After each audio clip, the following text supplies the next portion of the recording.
going to tell a little story on how I got, I would say, into Stanford history. I'm a junior, I'm a history major now. Woo! I don't think I knew that when I was a freshman. But I got sent an article one day of my freshman spring that was titled, "Always Read the Plaque." And it was basically saying, if someone takes the time to, engrave something in marble or stone, and the money and the administrative headache to put this, set it in stone literally, then it's usually half interesting. And the least you could do is spend, 30 seconds of your time on places you walk past every day just to kind of learn more about your environment. And I started doing that, and I just felt like that's when I really got to know the school.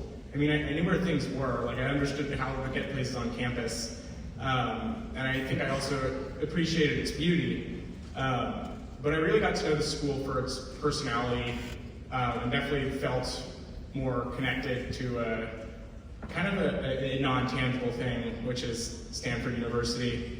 The Stanford that we're going to show you parts of in this movie is hardly the same school as the one we're in today. It's almost entirely new buildings. No people that are at Stanford are the same people. The classes are all different. I mean, really, the only thing that's the same is the logo, and that's even changed. But the one thing that I've kind of understood more by reading the plaques and kind of diving deeper into these is the common chain of connection between all of these things is kind of the soul or the character of the school.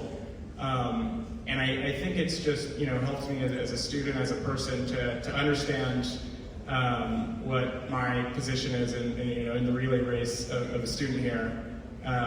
You get 4 years to kind of steer the ship a little bit, but after that, there will be a little piece of you in every other student.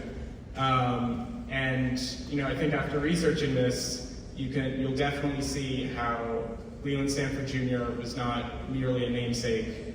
He really kind of embodied the values and the grant, and I think what Stanford is today, especially different than other esteemed institutions.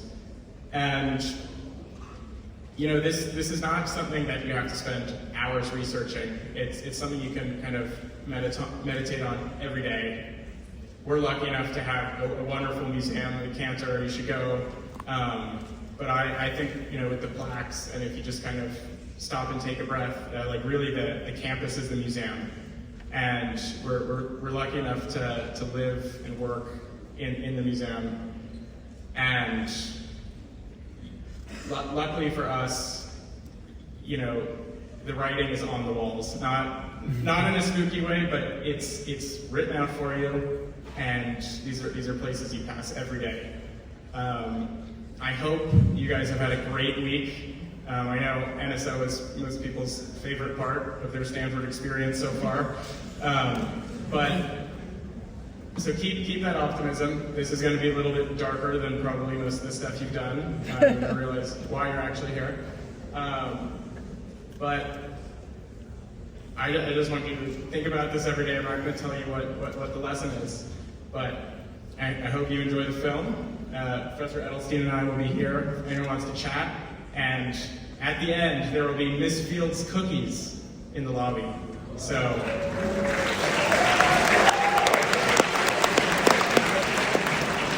And what we're really doing this for is the better Fizz reviews, okay? Last year, unacceptable. All right, enjoy the film. Thanks for coming.